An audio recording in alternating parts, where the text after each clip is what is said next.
guys, welcome back to my YouTube channel.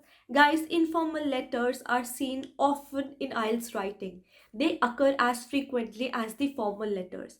So if you're skipping this kind of letter, please do not do that. You may skip your score as well. So in this video, I'm going to talk about the details. I'm going to deep dive into the nitty-gritties where you are skipping and where you're not getting the right score. For example, you must be knowing what content to write and what questions are expected.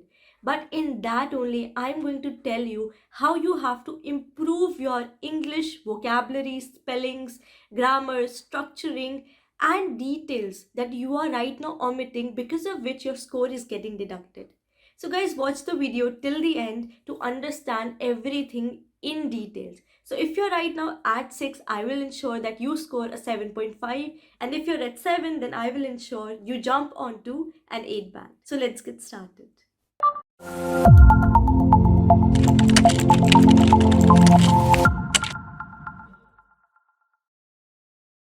So guys, I have the question right opened in my screen and I'm going to read it aloud. You can watch that on your screen now.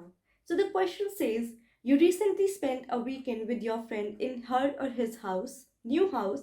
Write a letter to your friend. Now in your letter, you should explain what you like about his new house, tell what you enjoyed most during your staying, suggest when and where you could meet him or her next time.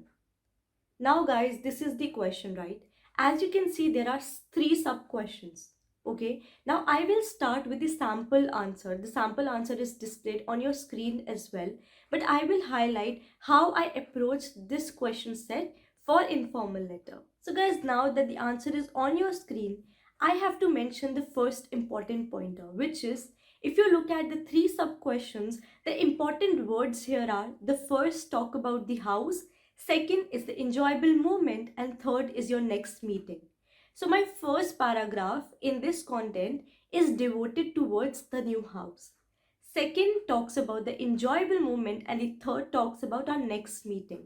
So the conclusion here is that you have to ensure that all the sub questions pointers are included in your content, are included in your writing task. That is where you display that you have covered all the ideas and your English, your reading is well versed, because you haven't skipped anything, right? Which means that you have understood what the examiner was asking you. So that's a first takeaway. The next pointer is about structuring, guys. Now in informal letter, you can write maximum 3 to 4 paragraphs, and these 3 to 4 paragraphs must contain all the ideas.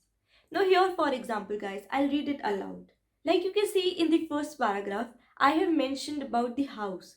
The second and the third paragraph contain the important ideas, which is the next meeting and also the enjoyable part.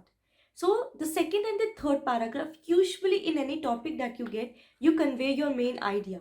And the first paragraph is generally about inquiring on one person's well-being, or just inquiring about his whereabouts, something that is introductory in nature, something that is very basic, right? And your main content should be covered in the next two paragraphs. For example, guys, here you have got a beautiful house. I was very impressed. I love the varying shades of red that you have painted your kitchen in. The bamboo planted near the window side adds to the beauty of the kitchen. It is believed that bamboo brings positive vibrations, and I hope it does. So, it makes sense, right? The important idea has been covered in between the first and the last paragraph. And in the last paragraph, you have to give an ending note talking about where next to meet. So this is what I'm saying, that structuring should be proper, and this is what structuring means, that your every paragraph has some important content, so that that motivates the examiner to read it loud and then score you well. Okay guys, so if this much is clear to you, let me proceed to the third technique. Now the third technique is about continuity. What does this mean? For example, in the first paragraph, you have mentioned about certain benefits for a mobile phone that you bought. Alright. In the second paragraph, you can't waver in the topic, like you can't get distracted. You have to stick to something similar to the mobile phone. The continuity here would be, because the first paragraph Has you have mentioned about the benefits, in the second paragraph you can mention about the negative pointers about that phone.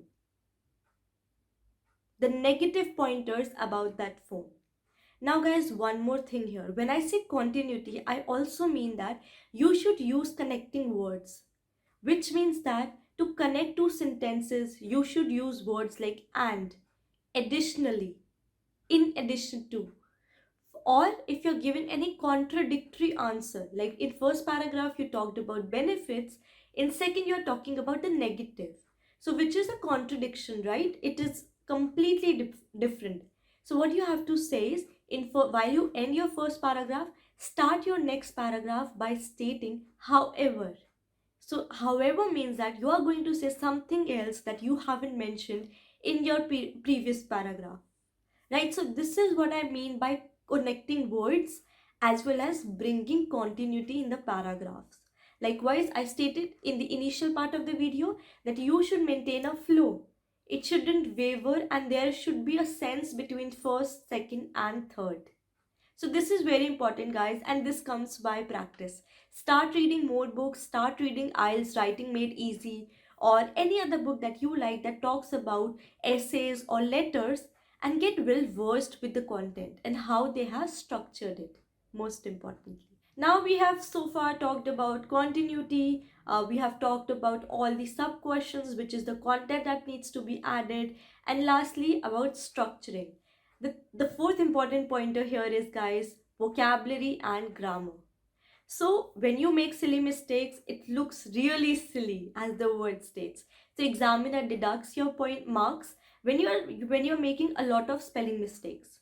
That seems like your English is very poor. So ensure that whatever you write, whether basic English, that should be correct. Another thing here is vocabulary, which is part 2. So vocabulary, I would suggest guys, if you are at a mediocre level, say intermediary in English, then try to learn advanced words. But if you land on basic English, like you have just started with English, then try to learn basic English words and their spellings for sure, so that when you write it down, you don't make mistakes. So guys, vocabulary is important. Like personally, I would suggest learn 15 to 20 words every month. That's enough. And those words that are frequently used. So learn those words and try to, imbibe that in your language. Try to imbibe that in your writing. It should reflect that your level is pretty much higher than basic. Even if you land onto basic, that is okay. So try to impress the examiner by using good, choicest words. So guys, that's all for this video. I think I have talked about the main important things that you should look into, so that your deduction of score is reduced. You can score the best of the best score that you deserve. So guys, if you have any queries, write to me at askakriti10@gmail.com. See you in the next video.